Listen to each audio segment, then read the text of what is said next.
Assalamualaikum warahmatullahi wabarakatuh. Halo, berjumpa lagi bersama Ibu Dina Vivi Wijaya.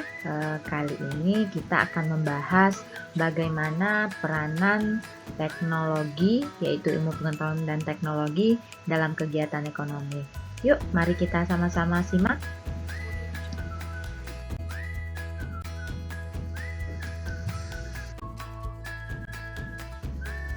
Baiklah, anak-anak semuanya, kita bisa lihat ini salah satu contoh bagaimana adanya transportasi umum di Jepang. Lalu bagaimana adanya kereta cepat Shinkansen yang kecepatannya bisa kita bayangkan 273 km per jam. Dan ini juga bisa sama-sama kita lihat bagaimana perkembangan teknologi informasi, yang mana kita bisa lihat di sini sebuah handphone yang dari perubahan masa ke masanya mengalami perubahan. Ya, kita lihat yang hanya bisa kita pencet dengan tombol jari, sekarang bisa kita temui dengan tombol yang hanya disentuh layarnya saja. Itulah bagaimana perkembangan teknologi dan informasi. Nah, sekarang bagaimana peranan ilmu pengetahuan dan teknologi tersebut dalam kegiatan ekonomi? Mari kita simak sama-sama ilmu pengetahuan dan teknologi itu sendiri. Apa sih IPTEK ya? Atau yang biasanya disingkat IPTEK tadi yang kepanjangannya ilmu pengetahuan dan teknologi. Sebenarnya apa sih perkembangan ilmu teknologi itu ya? IPTEK itu merupakan suatu ilmu yang berorientasi pada pemenuhan kebutuhan manusia. Perkembangan IPTEK saat ini membawa manfaat yang sangat luar biasa bagi kemajuan peradaban umat manusia.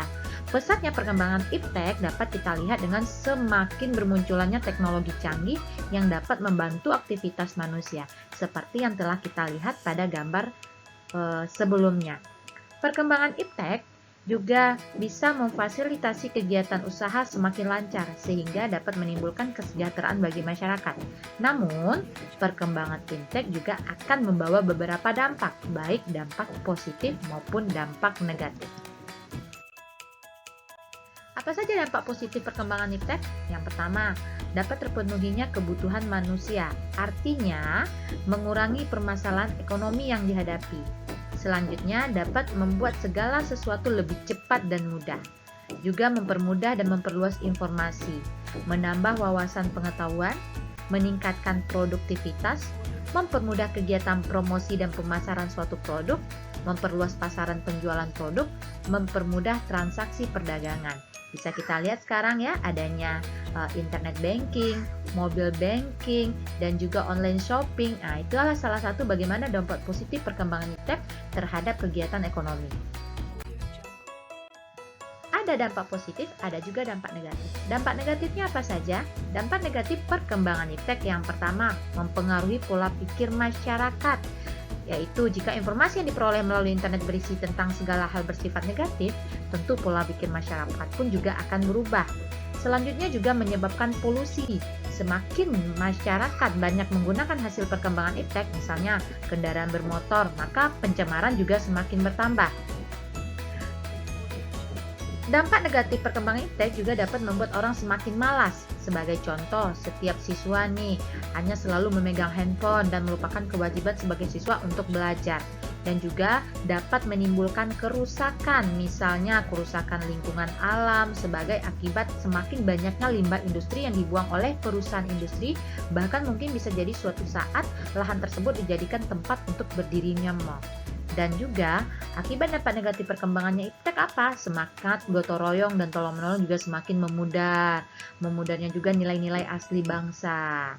Nah, Ananda, selanjutnya ada pula peranan iptek yang dalam kegiatan ekonomi itu dapat menunjangnya.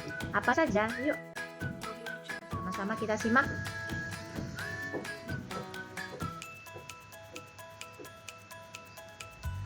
Iptek dapat kita rasakan saat ini memberikan kemudahan dan kenyamanan bagi kehidupan manusia.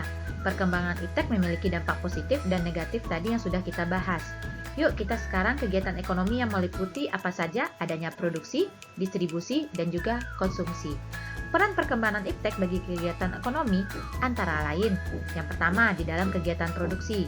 Di dalam kegiatan produksi, iptek dapat menunjang kegiatan produksi terutama kebutuhan akan mesin-mesin produksi, bahan baku produksi, dan bahan penolong untuk produksi. Dan juga munculnya mesin-mesin produksi modern yang meningkatkan kualitas dan kuantitas, dan juga lebih mudah dalam memesan bahan baku dan bahan penolong produksi. Dalam kegiatan distribusi, iptek sangat membantu, yaitu salah satunya memberikan kemudahan distribusi barang, dapat memperlancar distribusi barang, mempercepat barang sampai ke tangan konsumen, karena ditemukannya sarana transportasi modern yang mendukung kelancaran distribusi. Iptek dalam kegiatan konsumsi membawa beberapa manfaat. Yang pertama, kemudahan konsumen dalam memenuhi kebutuhan. Konsumen dengan cepat dan mudah memperoleh barang yang dibutuhkan. Adanya layanan cepat delivery order lewat telepon, dan juga semakin banyaknya penjualan secara online semakin memudah akses belanja masyarakat.